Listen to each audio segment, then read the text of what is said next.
Hello and welcome to This is Paris, your look behind the scenes at all things Paris Saint-Germain. On the programme this week, we look back over the fine victory for Les Parisiens against Monaco thanks to Mbappe's double. I think it was important to finish in a very good way, winning 3 points. Then Juan Bernat tells us all the challenges he's faced to get back after so long away. It's been a very long road back. From the start it was tough, but I'm really motivated to overcome this huge challenge. And finally, we sit down with Kylian Mbappe for an exclusive interview with PSG's number 7. I've always wanted to leave a mark, for my name to be written into football history. It's a path I continue.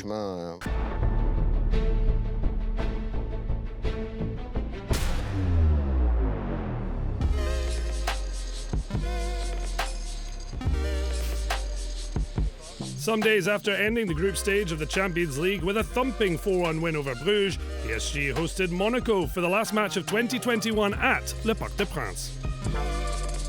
An opportunity for the Parisians to continue where they left off against the Belgian champions 5 days earlier. For the last home match of the year, Lionel Messi's teammates donned special shirts to further celebrate the Argentine maestro, who won a record-extending 7th Ballon d'Or.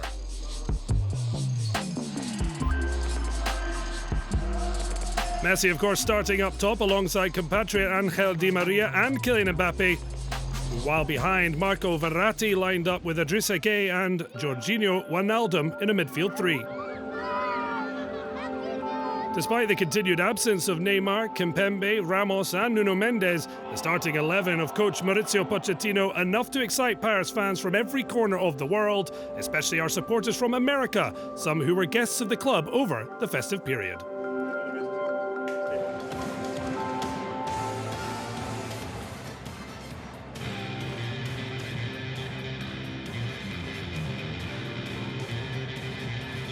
Clearly galvanised by 2 successive victories before their arrival in the capital, Les Monégasques were first to fire a warning. Gianluigi Donnarumma set the tone for Les Rouges et Bleus.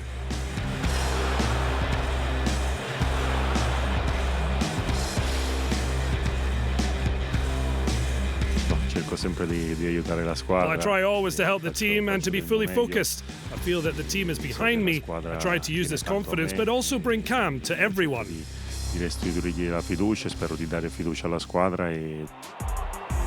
Mission accomplished. After Monaco's warning, Paris stole the initiative thanks to our Argentines. Messi attempt from far, and Angel Di Maria failed by the boot of Sidibe. VAR finally confirming a stonewall penalty. It was Mbappe who stepped up to the spot.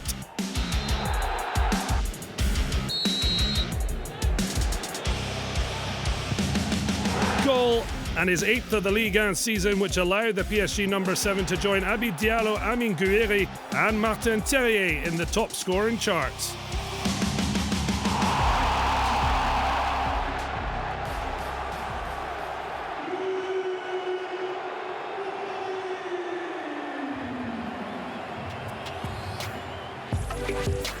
Stung, Monaco tried to respond, but Donnarumma again untroubled in his goal.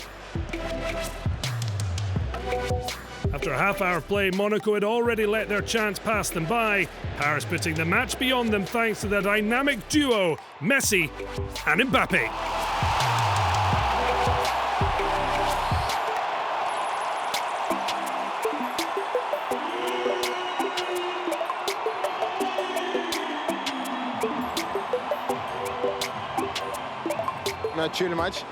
We killed the match dead, it's true. We could have done more, but it was their prerogative to ask questions. So the second half was certainly a much slower rhythm. Paris in their comfort zone and managing the match. But with artists like Mbappe, Di Maria and Verratti, the show is never dull. More than enough to thrill Le Parc, even giving captain Marquinhos, much to the delight of the PSG supporters.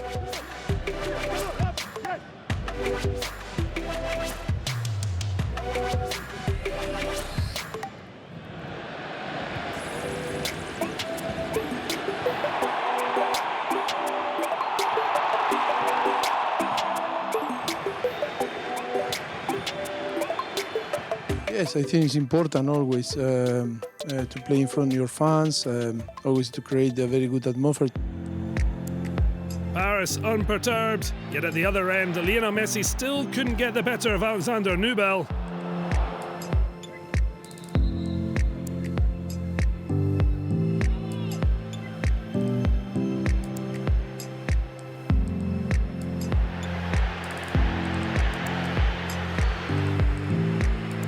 A shame but not serious. The hard work done early as Paris won again, and Mbappe celebrating 100 goals in Ligue 1 in a PSG shirt.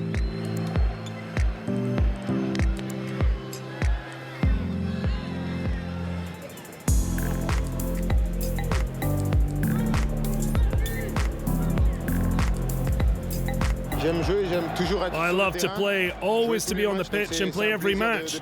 So it's an honour to be able to play today to help my team. I hope to continue this for the rest of the season.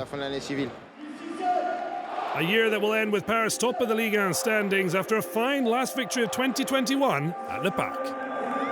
Yes, I think it was important to finish in a very good way, winning 3 points, important for us. Overall, I think happy. The performance was very professional. 2-0, I think, important.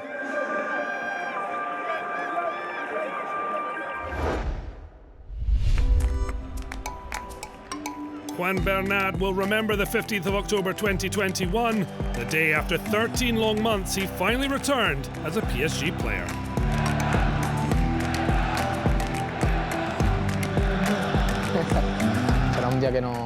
It'll be a day I'll never forget. I don't know if Le Parc will sing my name again. The truth is, it was a special day.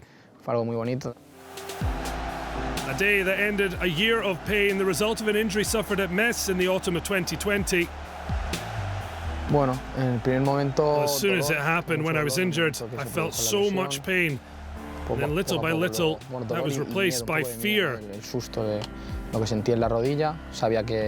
I knew it was a major injury, and when I went back to the dressing room, the doctor did a second test and confirmed that it must be my cruciate ligaments. He said that I would need more tests, but that he wanted to be honest with me. From that moment on, all I could think about was getting better, working hard, to be able to once again do what I love most.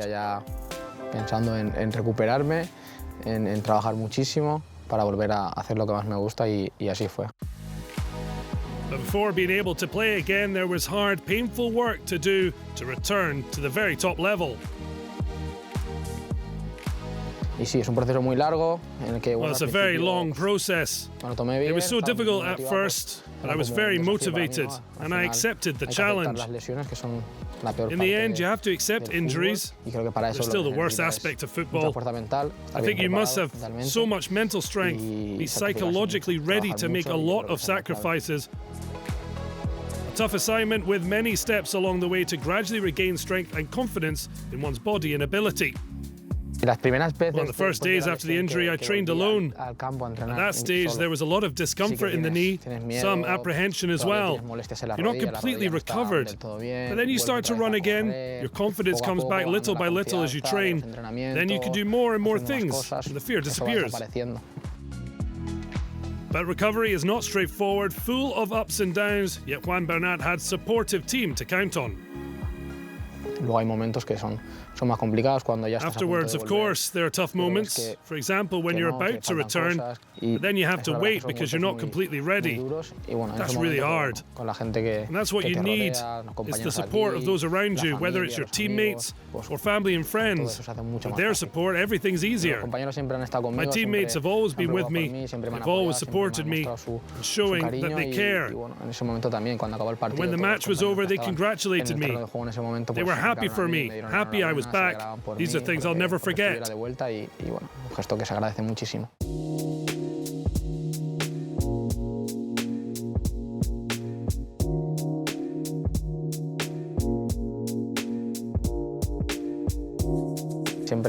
really felt the fan support. They showed me love. I want to give back to them on the pitch. I'll do whatever I can.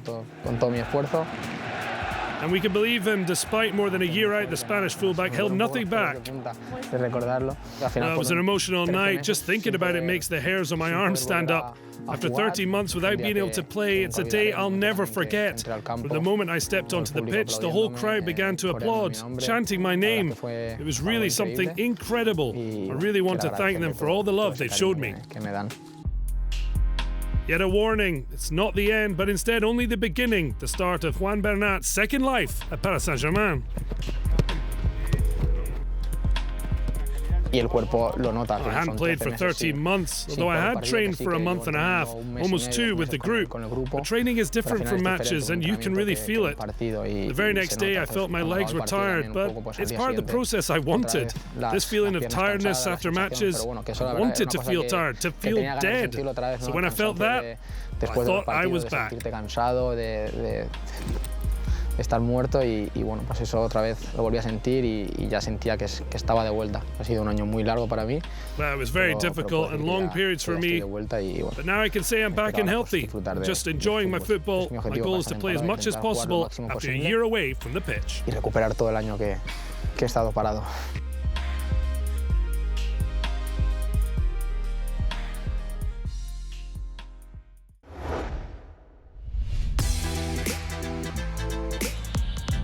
Since their painful reverse against rivals Lyon on the 14th of November, no one has been capable of stopping the ladies of PSG.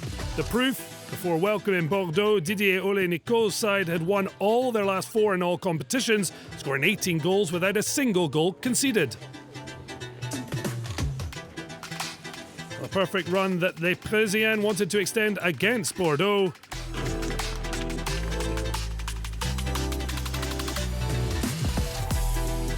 And straight from kickoff, Marie-Antoinette Katoto and her teammates went on the offensive against the Girondins.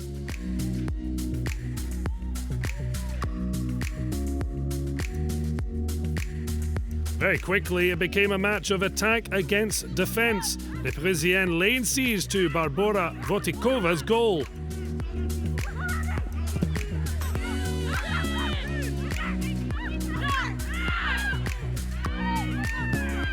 When there's a team who defend and defends, sit deep, well organised, it's often tough to find space. Most important is get the first goal so the low block loosens to leave more space. Unfortunately, the Bordelais' defence seemed locked tight. In the first half, Les Rouges et Bleus had multiple chances, yet without any end product.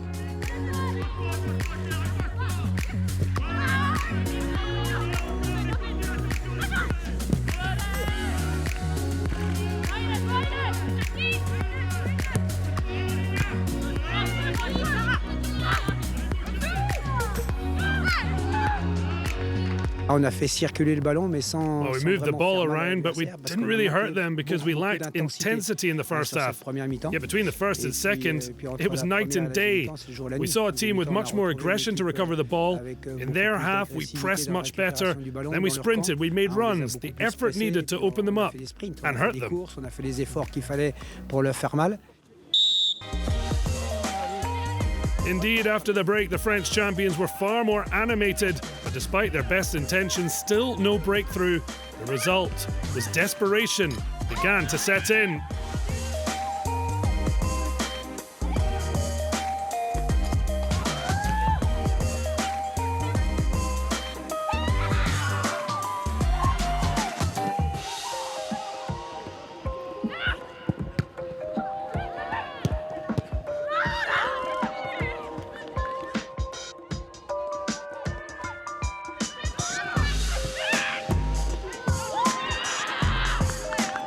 We have great forwards, yet when you miss a chance, 2 chances even, you feel like nothing's going your way, but you have to keep the faith.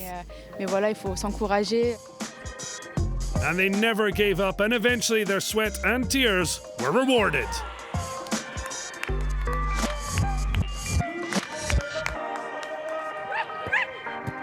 Relief the main emotion with Sakina Kashawi hit the back of the net, and not before time.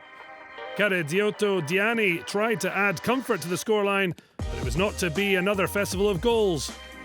Not the most important thing, a huge 3 points to continue on the coattails of OL. C'est bien pour la suite. Et puis maintenant, on sait que... Well, it's good for the future. Now we know there'll be a fight between us and Lyon until the end of the season. We'll do everything we can to catch them. Pour aller le chercher. On lâchera rien à ce niveau-là.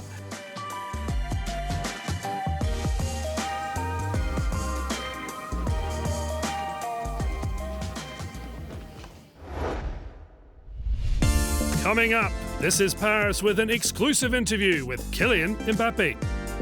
Then we enjoy some of the most stunning Ligue 1 goals from the prodigious Parisian. Ça va pas durer longtemps, les gars. Only once before in Paris Saint-Germain's history have they lifted the Gambardella Cup, and that was '91. Since then, the capital's under-18 side have only reached the final once. This year, however, Zoumana Camara and his boys are determined to go all the way. Their first opponent, Lisieux. It was simple in Normandy, even 2 up inside 15 minutes. Both times captain Ismail Garbi, the creator, for Mia Fernandez Bellis to head them in the right direction.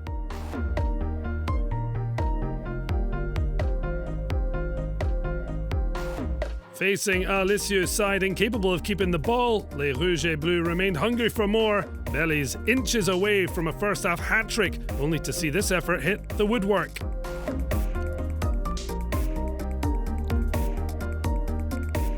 The Norman goalkeeper kept busy as he repelled further PSG attempts.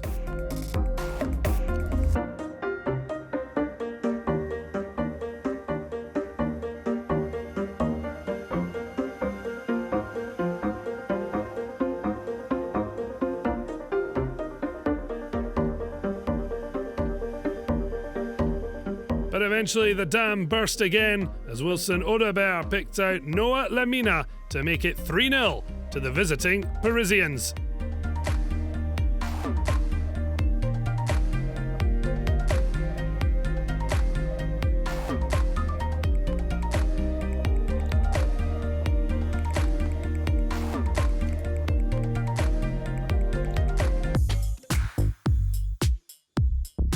Yet Titi were not satisfied. PSG continuing to push for more. Garbi, a trio of assists as Lamina duly converted his second.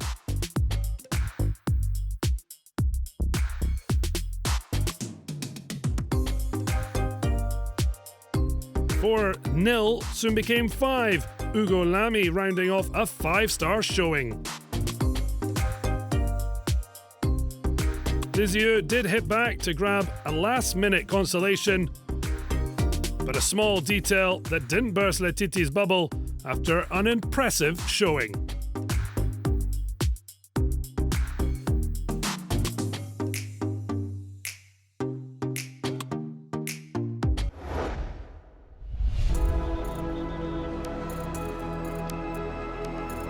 Kylian Mbappé perhaps has never looked so strong. Since the summer, the Paris Saint-Germain striker has continued to produce top-level performances after another.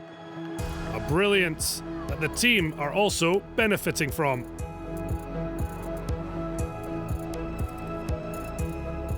We're through to the Champions League last 8. We're top of the league. So it's been a good first half of the season. And much of that early success is down to the prodigy from Bondy. Scorer, passer, Kylian Mbappé is quite simply a leader, determined to make history by whatever means. I've always wanted to leave my name in this game of football, to leave it in the history books. I continue. To make history in the game, there's more than just statistics. You have to create strong emotions in people. That's how you do it. The statistics are part of the play. I think when you look at the numbers, they don't lie. They sum up a player's impact. It sums up certain presence, a regularity. But it's not only that. For example, last year I had a great individual year. I scored more than 40 goals. I scored in the Champions League. I was top scorer over the calendar year. But we didn't win the league. We didn't win the Champions League. So in the end, you're saying, is it worth to score 50 if you don't win? No, I'd rather have fewer goals, say 30, make some assists, but win the league and the Champions League. So individual goals are good, of course, but if you don't win, you're only half happy. So it's really about winning titles, winning the Champions League, the league, win the cup, That's more important. Voilà, c'est le plus important. And to achieve these goals, Mbappe has evolved his game a little. If the French international is still a killer in front of goal, this season he's improved his ability to deliver for others. Already 15 assists this campaign. C'est quelque chose que j'avais mais que j'ai perdu un peu. Well, it's something I had, but I lost it a bit when I started to score more. Because when you score a lot of goals, you want goals. But sometimes, as I said, if you want to be a great player, a player who lasts, a special player, you have to do both. You can't deprive yourself, because you give pleasure to a friend, but also show you can be unpredictable. Today, with the number of passes I've made, people don't know if I'm going to shoot or pass. Whereas before, of course, I scored a lot of goals, but people expected me to shoot. Yes, Kylian will shoot, whereas now I'm more unpredictable. And then there's also the need to share slices of the cake in this PSG team, one that has never had so much attacking talent at the same time. You can't take too much either, because the others have to eat too. After that, it's a question of balance. But I think, when you have great players around you, the best thing is to keep everyone happy, because happy players play better. You'll benefit. Even if you don't score, you'll enjoy yourself, and you'll succeed in winning titles, because that's why we're here. Of course, when you play with Messi or Neymar, you can't just hit 12 balls. It's not possible. You have to know when to support your friends, to please your teammates. It's normal because they bring something different. They'll help us to win. And for them to do that, they must feel at home in Paris, a process that takes time, even for 7-time Ballon d'Or winner Lionel Messi. Adapting is quicker when the human connection is strong because it helps you. You have fewer worries. You have fewer fears because, of course, when there are new players, the new player has his own rhythm. He arrives with patterns that have worked in the past. For example, a player like Messi, 15 years at Barcelona. For 15 years he did the same thing and it worked. He arrived here and it's different. You have to adapt. When he's a player, we also have to adapt too. You get to know because it's the difference between seeing a player on TV. When you see them here, they're different. So that's also what we mean by adapting. You have to analyze your teammates. Donc c'est ça aussi, quand on dit l'adaptation, c'est analyser ses coéquipiers. And Kylian Mbappe has a role to play because despite only being 23 years old, the PSG number 7, a vital presence inside the dressing room. I'm good with everyone. I speak several languages, so that helps a lot, because I can communicate with those who struggle. So it's easier. After that, I think I've been here a long time, so I'm one of the leaders in the dressing room. I try to help everyone because I'm convinced that we need everyone to win. We have great players, of course. Others whose time will come. Maybe there are some who are waiting in the starting blocks, as we say. But during a season, there will always be moments when they're needed. When you're a player, you have to be ready for the moment in the season.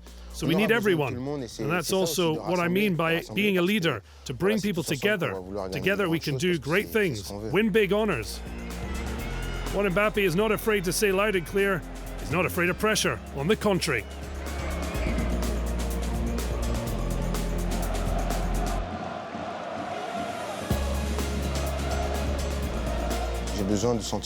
I need to feel pressure. I need to be challenged. It's always been like that. I've always wanted to have responsibility on my shoulders and be under intense pressure, even if that means disappointment sometimes. That's how you learn. I've never hidden away. I think it's part of the adrenaline. We play high-pressure games, games that everyone wants to watch. I take the pressure positively. I like it. So I have no problem with it. On the contrary, it pushes me to be at my best, always.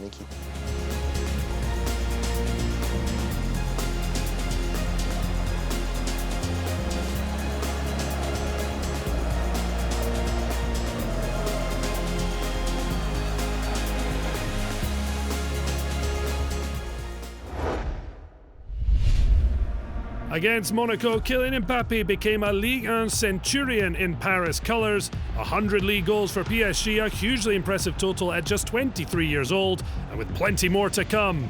Until then, let's marvel at some of his most beautiful goals to date. Enjoy.